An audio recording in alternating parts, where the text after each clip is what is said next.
ஐபோன்ல இங்க 6000 ரூபாயில இருந்து இருக்குனாங்களே உண்மையா? ஆமாம் ப்ரோ 6000 பார்த்தீங்கன்னா ஐஃபோன் 7 கிடைக்கும். பட் ஆனால் இதில் வந்து பல அப்டேட் வந்து ஸ்டாப் ஆயிடுச்சு. முக்கியமாக பார்த்தீங்கன்னா பேங்க் ஆப்ஸ் எதுவுமே ஒர்க் ஆகலை. உங்கள் 6000 வந்து வேஸ்ட்டாக போகிறதுக்கு நீங்கள் ஒரு 10000 போட்டிங்கன்னா ஐஃபோன் SE செகண்ட் ஜென்ரேஷன் கிடைக்கும் 64 GB.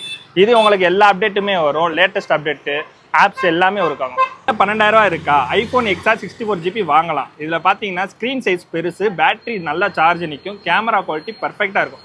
12000 ரூபாய்க்கு ஒரு காம்பேக்டான பெர்ஃபெக்டான ஃபோனு ஐஃபோன்லேயே கிரேசியான ஃபோன் பார்த்தீங்கன்னா ஐஃபோன் 11 தாங்க. மார்க்கெட்டில் இன்ன வரையும் ஐஃபோன் 11 நல்லா சேல் ஆகிட்டு இருக்கு. இது பார்த்தீங்கன்னா நம்ம கிட்ட 17000 ரூபாயிலேருந்து ஐஃபோன் 11 64 GB கிடைக்கும். இதில் பார்த்தீங்கன்னா என்ன ஸ்பெஷல் பார்த்தீங்கன்னா டுவெல் கேமரா வந்துடும். ஐஃபோன் 11 பார்த்தீங்கன்னா 0.5x வந்துடும். பேட்டரி வந்து 3000 mAh வந்துடும். நான் சொன்ன இந்த 3 மாடலில் நீங்கள் எந்த ஃபோன் வாங்கினாலும் உங்கள் பணத்துக்கும் கேரண்டிங்க, ப்ராடக்ட்டும் ரொம்ப நாள் யூஸ் ஆகுங்க.